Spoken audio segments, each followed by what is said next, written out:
ये देखो, रुद्र जो लोग आए कहाँ थे, ये मध्य एशिया से आए थे, लेकिन ये रुद्र दमन जो था, यहाँ इसका प्रतापी शासक था 130 से 150 ईसा पूर्व में। तो रुद्र दमन जो है संस्कृत का बड़ा प्रेमी था।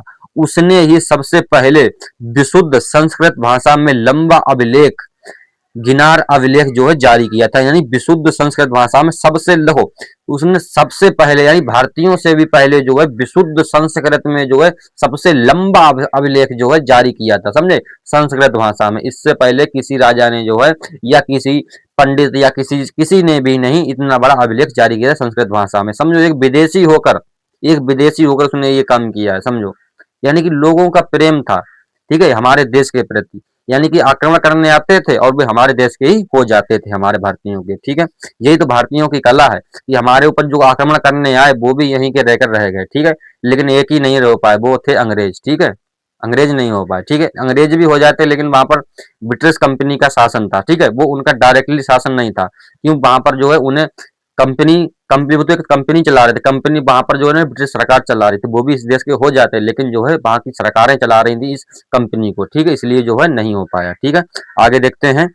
इसके पहले सभी अभिलेख प्राकृत भाषा में रचित थे। देखो, इन्हें संस्कृत भाषा में अभिलेख लिखवाया किसने, रुद्रदमन ने। उससे पहले जो है सभी अभिलेख प्राकृत भाषा में लिखे गए थे, ठीक है, लेकिन इसने पहली बार जो है संस्कृत भाषा में लिखे, ठीक है।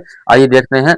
भारत में शक राजा अपने आप को जो है क्षत्रप कहते थे। यानी भारत में जो शक राजा थे वो अपने आप को क्या कहते थे, क्षत्रप कहते थे। क्या कहते थे, क्षत्रप, ठीक है। यानी क्षत्रप की उपाधि तरीके से धारण करते थे, ठीक है। आइए देखते हैं। परथाई या पल्लव, उसके बाद शकों के बाद जो है, शकों के बाद पल्लवों का आक्रमण हुआ। यानी सॉरी, जो शक थे, शकों का मान लो टाइम समाप्त हुआ, उसके बाद जो है पल्लव आए। तो पश्चिमी भारत में जो है शकों के अधिपात्य के बाद, यानी कि शकों के जो है समाप्त होने के बाद जो है पारथाई पारथाई लोगों का अधिपात हुआ। पारथाई मतलब पल्लव लोगों का अधिपात हुआ, यानी पल्लव लोगों का शासन हुआ। भारत में भारत में प्रसिद्ध पार्थाई राजा गोंडा फर्निस था। यानी गोंडा फर्निस जो था पल्लव पल्लव राजाओं का जो एक प्रसिद्ध राजा था, ठीक है। इसी के शासन काल में सेंट टॉमस ईसाई धर्म का प्रचार करने के लिए भारत आया था। यानी कि इसी के शासन काल में जो है सेंट टॉमस नामक एक व्यक्ति जो है ईसाई धर्म का प्रचार करने के लिए भारत आया था, ठीक है।